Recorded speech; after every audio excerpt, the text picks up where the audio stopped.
Alors bonjour et bienvenue dans ce live du mardi 10 juin où nous allons aujourd'hui traiter un sujet qui freine énormément de personnes dans la création de leurs projets. Il s'agit du piège de l'attente. Alors ce piège de l'attente, il se manifeste de plusieurs manières, pour plusieurs raisons en fait. Il se peut que vous ayez une idée, une envie, une idée de projet à réaliser, mais vous constatez que vous restez en attente. Alors pourquoi? Il y a plusieurs raisons. Alors ça peut être un manque de confiance en soi, donc ces personnes attendent d'avoir confiance en elles. Ça peut être qu'elles croient qu'elles doivent attendre d'être prêtes à 100% en croyant qu'il faut atteindre une expertise, être très structuré, être visible, être crédible, etc. Et comme c'est pas le cas, eh bien, elles attendent. Ça peut être qu'elles ont peur d'être vues, elles ont peur de risquer d'être jugées, d'être critiquées, ou alors qu'on se moque d'elles, ou etc. Alors ça peut être le fait qu'elles ont un mécanisme de dévalorisation, ça on en parle très souvent, et elles se disent qu'elles ne sont pas légitimes. Il se peut que ces personnes aussi aient peur de l'échec, ou peur de la réussite, ce qui est tout à fait possible. Elles cherchent peut-être aussi à tout comprendre avant de commencer un projet, euh, parce que tout projet eh bien, se vit dans une sorte de flou au début, c'est tout à fait normal. Euh, alors, elles peuvent attendre aussi en se disant que c'est pas si grave d'attendre, mais finalement à long terme, eh bien, elles vont vivre de la frustration et c'est vraiment dommage. Et il se peut encore que, elles ne savent pas comment s'y prendre et elles n'osent c'est des personnes aussi qui n'osent pas demander de l'aide et elles continuent à attendre. Alors, je vais vous partager 3 clés pour sortir de ce piège de l'attente. Alors avant de démarrer, je vais me présenter rapidement pour les personnes qui ne me connaîtraient pas, les nouvelles personnes qui arrivent dans le groupe. Alors, dans ma jeunesse, eh bien, j'étais très effacée, très timide, je manquais de confiance en moi et ça m'empêchait de m'affirmer. Et c'est pour cette raison que j'ai fait des études de psycho pour essayer de me comprendre, hein, de comprendre qui j'étais.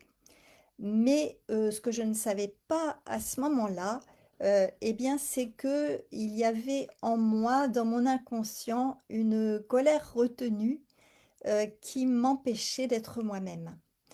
Et c'est vers l'âge de 40 ans que bah, il se trouve que j'ai été dans circonstances où j'ai subi une agression physique et puis des agressions verbales. Et cet événement, ça a été l'occasion de prendre conscience de cette colère contenue. Et j'ai alors pu la contacter. Et en contactant ça, j'ai vraiment ressenti ma force intérieure. Et à ce moment-là, je ne me suis plus sentie faible et impuissante comme je me sentais toujours jusqu'à là. Euh, et donc aujourd'hui, j'ai décidé de vous accompagner sur cette voie, celle de votre valeur, celle de votre pouvoir de créativité, pour que votre vie soit passionnante et puis vous fasse vibrer. Voilà. Alors, on va voir d'abord ce problème, hein, dans un premier temps. On va essayer de faire le tour de ce piège de l'attente. Euh, alors, vous me direz si vous vous reconnaissez dans cette situation, dans ces situations que j'ai nommées tout à l'heure, qui peuvent être un manque de confiance, l'impression que vous devez être prête, la peur d'être vue, le mécanisme de dévalorisation, la peur de l'échec ou de la réussite, le besoin de tout comprendre, l'impression que c'est pas grave d'attendre, et puis le fait de ne pas savoir comment vous y prendre. Alors, vous me direz dans les commentaires si vous vous reconnaissez dans une ou dans plusieurs de ces cas de figure. Et si c'est le cas, donc si vous vous sentez prisonnier ou prisonnière de ce piège de l'attente, eh bien, vous ressentez forcément, j'allais dire, un sentiment de frustration. Et puis, ça peut être aussi l'impression de passer à côté de vous-même. Et la pensée que, eh bien, les autres avancent et puis pas vous. Et donc avec cette attente, eh bien, vous allez vivre des doutes et vous allez finir par vous demander si vous avez vraiment quelque chose à apporter aux autres. Moi, je pense que oui, parce qu'on a tous des expériences qui peuvent aider les autres. Donc, c'est comme ça que l'attente devient un refuge qui est dangereux. Vous avez l'impression qu'il va vous protéger de l'échec, mais en réalité, c'est un piège qui étouffe, ce feu intérieur que vous pouvez avoir. Et plus vous attendez, plus vous doutez, plus vous attendez, bien sûr, et c'est un cercle vicieux qui peut durer des années. Et donc parfois, il y a un mélange de honte. Avec tout le travail que j'ai fait sur moi, je devrais déjà être capable de me lancer, etc. Mais ce qui vous retient, ce n'est pas rationnel. En fait, c'est un mécanisme de dévalorisation qui peut dater hein, du passé. Et tant que ce mécanisme est actif, eh bien, vous trouverez toujours une bonne raison d'attendre. Alors, si ça ne change pas, si vous restez dans ce piège, eh bien, le projet que vous avez, il va s'éloigner. Vous allez ne plus le voir.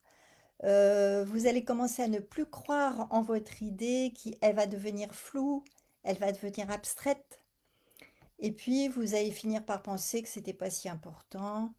euh, mais il n'empêche que vous allez quand même sentir un manque. Ensuite, eh bien, la confiance, elle va continuer à baisser forcément, parce que à force de ne pas passer à l'action, eh bien, vous allez renforcer l'idée que vous n'êtes pas capable et vous allez vous auto-saboter sans le vouloir. Et puis, vous allez rester comme spectateur de votre vie. Mais pourtant, au fond, vous savez que vous avez une valeur, vous le sentez quelque part. Mais bien sûr, les choses, elles peuvent changer. Et donc, si ça évolue, si vous prenez le taureau par les cornes, on va voir les trois clés tout à l'heure. Si vous si vous sortez de ce piège, eh bien, vous allez retrouver votre élan créatif. Vous allez commencer à poser des petites actions. Votre énergie, elle va changer. Et vous allez sentir que vous êtes en mouvement, que vous êtes capable. Et puis, votre confiance, elle va se construire sur l'action. Comme toujours, c'est comme ça que ça se passe. Parce que chaque pas que vous posez, des petits actes, eh bien, votre énergie, elle change. Vous sentez que vous êtes en mouvement et vous sentez que vous êtes capable. Et puis, vous allez reprendre votre place dans votre propre vie. Vous allez arrêter d'être spectateur, vous allez être acteur de votre vie, acteur ou actrice de ce qui vous anime, de votre feu intérieur qui a quelque part. Et ça, c'est vraiment libérateur. Alors, nous allons aborder maintenant trois solutions pour sortir de ce piège. La première, c'est de revenir à la véritable origine de l'attente, qui est la dévalorisation qui est masquée. C'est-à-dire vous attendez, mais vous ne vous rendez pas compte, vous n'avez pas conscience que derrière cette attente, il y a ce fameux mécanisme de dévalorisation. Elle s'installe de façon insidieuse comme si, vous vouliez être prudent, être dans la prudence, à vous de devoir vous protéger. Mais en réalité, cette attente, c'est une façon, cachée, de dire: «Je ne crois pas que j'en sois capable». Et tant que vous pensez ça, tant que vous le croyez, eh bien chaque envie, elle va se heurter à ce frein. Alors ce que j'observe, eh bien, c'est que l'attente, elle donne l'illusion de la sécurité. Et forcément, puisque elle évite le regard des autres, l'échec possible, le dévoilement de vous-même, mais elle empêche aussi toute véritable expression, elle vous empêche de vivre.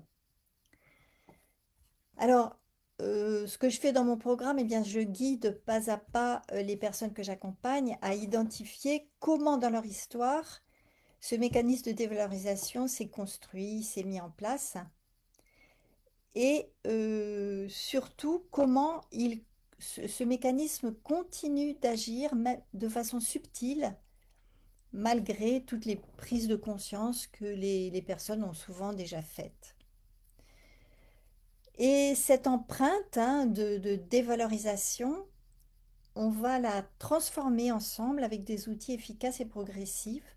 On va revenir à la racine et, et ça permet d'arrêter de coller comme des pansements par-dessus.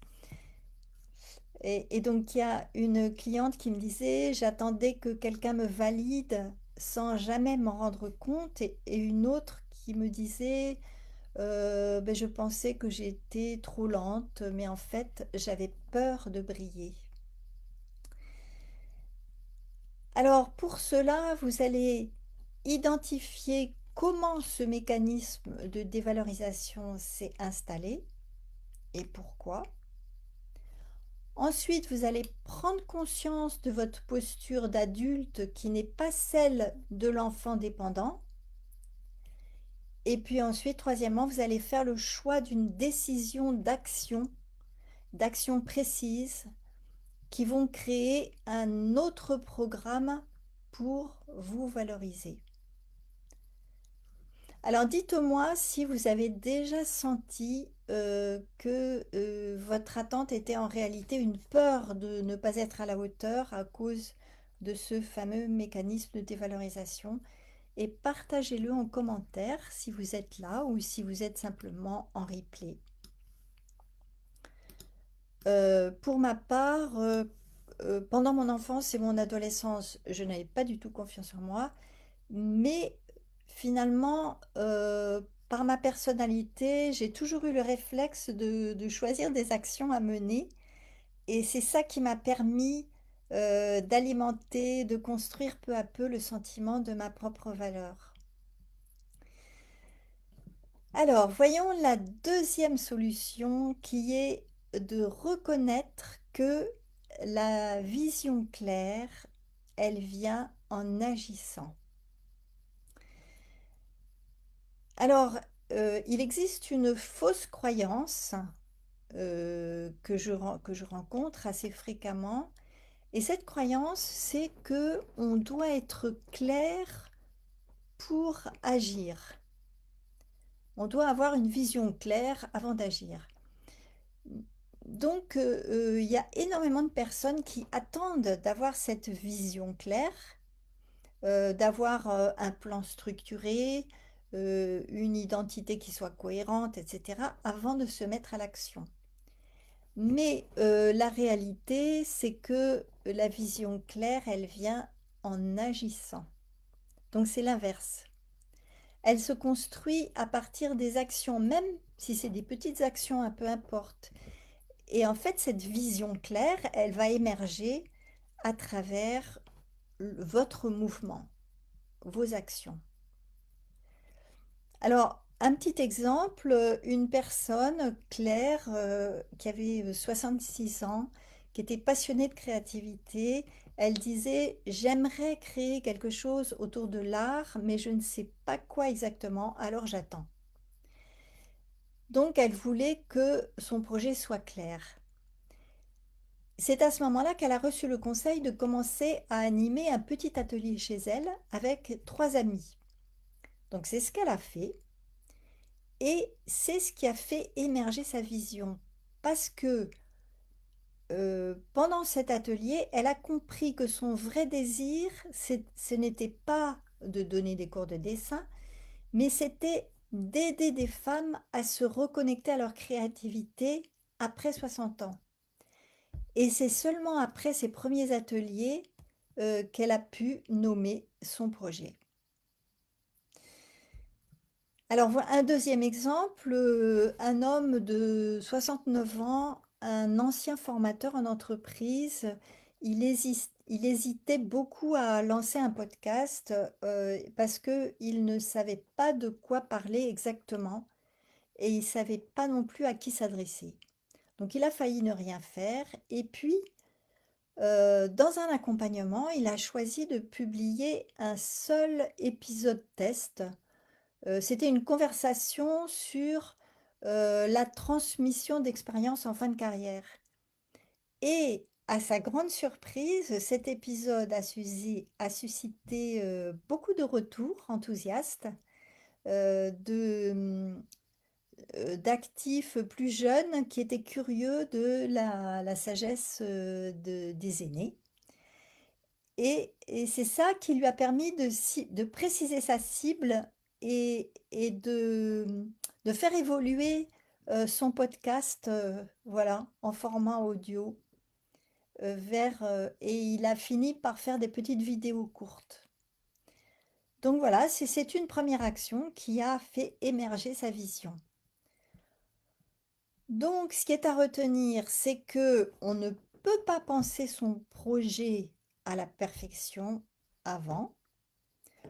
On a besoin d'essayer des choses et c'est à travers, ces petites actions que la vraie vision va se révéler. Et puis ça peut être aussi dans l'interaction, dans les premiers partages, hein, que vous allez, comprendre ce que vous voulez transmettre. Donc c'est important de travailler beaucoup sur la permission d'essayer sans savoir. Voilà, c'est après on peut se tromper, on peut ajuster, on peut recommencer. Donc vous n'avez pas besoin d'une vision claire pour commencer, vous avez besoin de commencer pour obtenir votre vision. D'ailleurs, comme je vous disais tout à l'heure, la première étape de la création, c'est le flou. C'est normal. Et plus vous bougez, plus le brouillard se lève. Et donc, dites-moi dans les commentaires si vous avez déjà attendu, vous aussi, que tout soit clair avant de vous permettre de commencer à agir. Euh, Dites-moi ça dans les commentaires si vous êtes là et même si vous êtes en replay aussi. Pour ma part, eh bien, quand j'ai commencé à créer mon blog sur le tarot, je n'avais franchement aucune vision.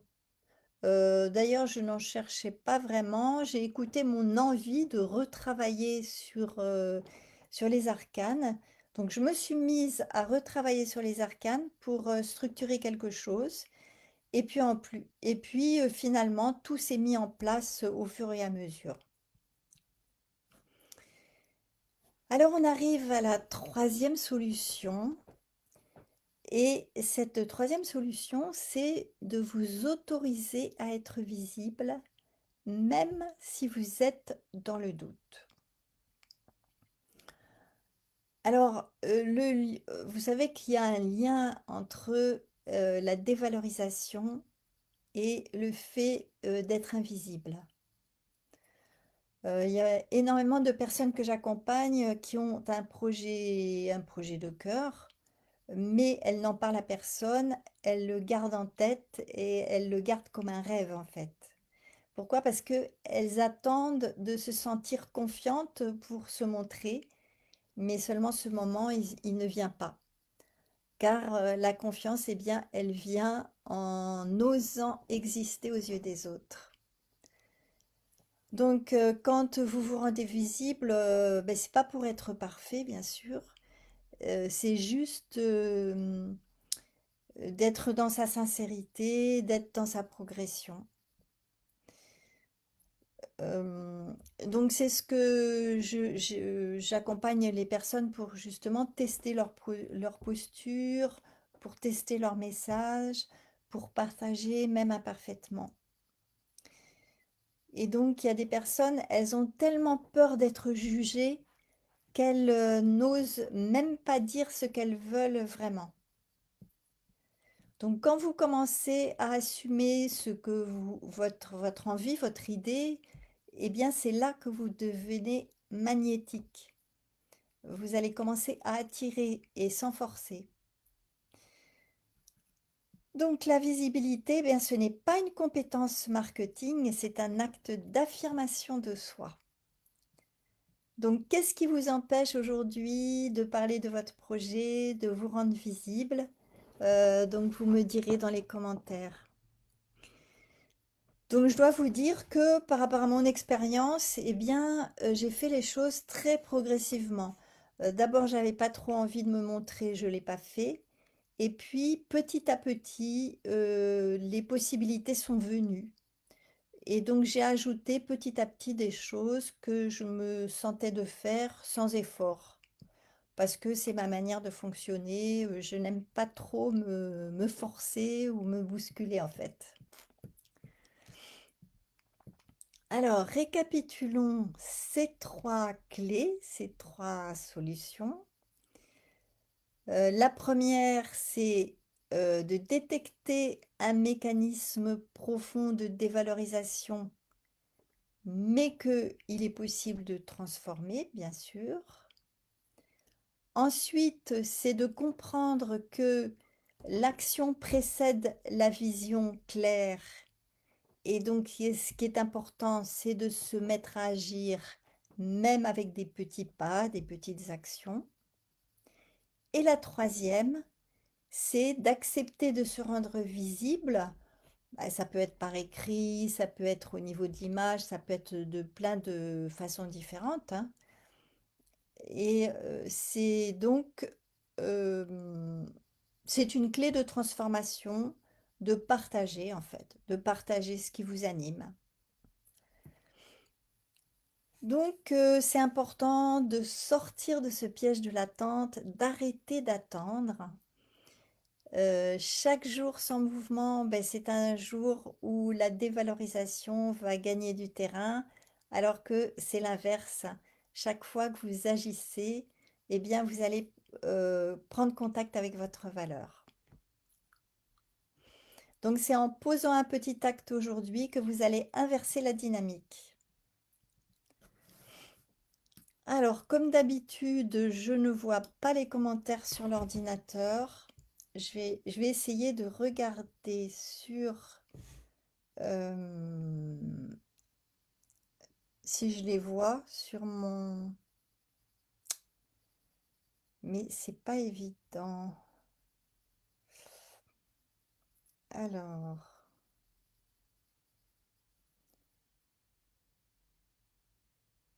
hum. Je ne trouve pas mon... Alors, je suis désolée, hein, mais il va falloir que je passe à autre chose parce que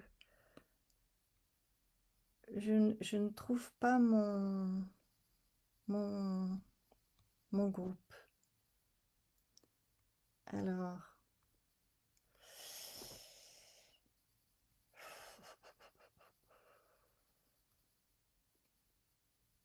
bon, c'est pas ça.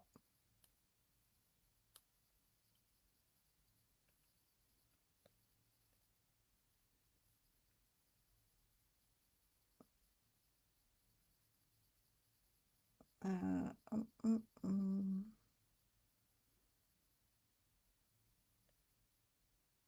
Ah, ça y est, j'ai mon groupe. Ah voilà. Véronique, bonjour Véronique. J'ai compris cette peur après m'être lancée dans des projets, notamment d'écriture, et c'est en avançant petit à petit que des prises de conscience sont venues et donc la possibilité de changer. Et donc merci Véronique, donc tu es un exemple donc pour ce que je dis. Après, alors 5 commentaires que je regarde. C'est pas confortable. Alors, Catherine, bonjour Hélène. Muriel, bonjour. Et Véronique, oui, l'attente, c'est quelque chose que j'ai beaucoup expérimenté, qui me permettait de fuir ma peur de la réussite. Peur de la réussite. Oui, parce que la réussite, on se dit que ça va amener d'autres responsabilités, et ça peut faire peur.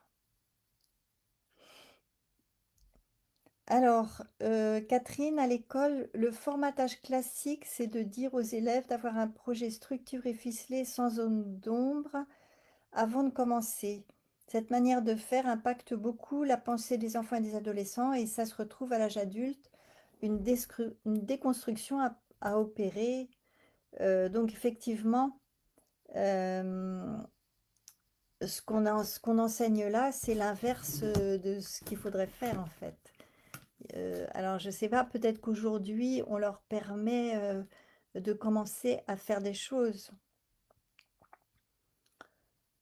Donc, si vous avez des questions, profitez-en. Apparemment, là, je suis sur les commentaires, donc je peux les voir, mais euh, allez-y. Bon, vous êtes peu nombreuses, hein. Il y a Catherine, Véronique, Muriel. Voilà, sinon je vais arrêter.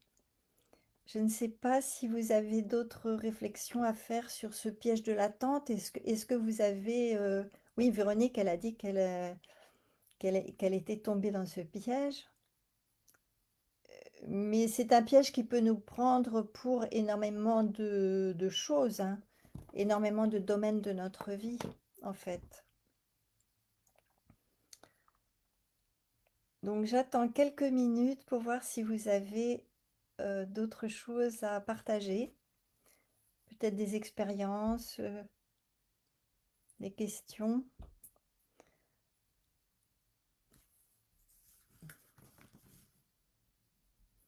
Alors Michel, oui, je suis là aussi. Bonjour Hélène, bonjour Michel.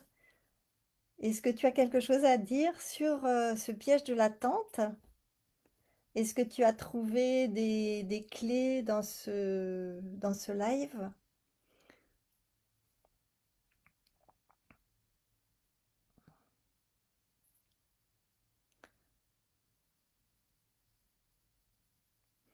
Alors ça dépend des caractères. Il y a des caractères qui agissent facilement et d'autres non.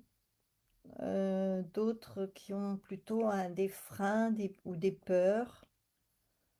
Et moi, en fait, euh, je me rends compte que j'ai ce réflexe d'action. Et je me rends compte que je l'ai toujours eu. Alors que pendant mon adolescence, je me jugeais non active, non active. C'est marrant.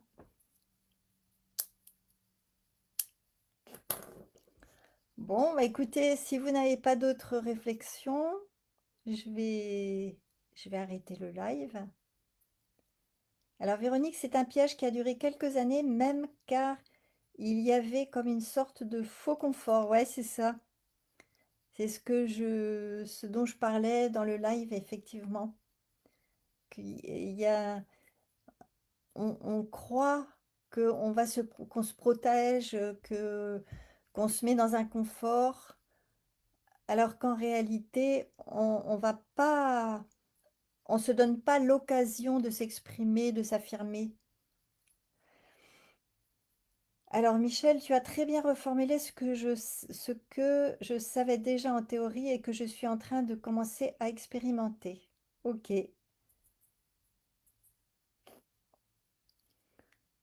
Et donc, peut-être as-tu un projet, une envie de faire quelque chose?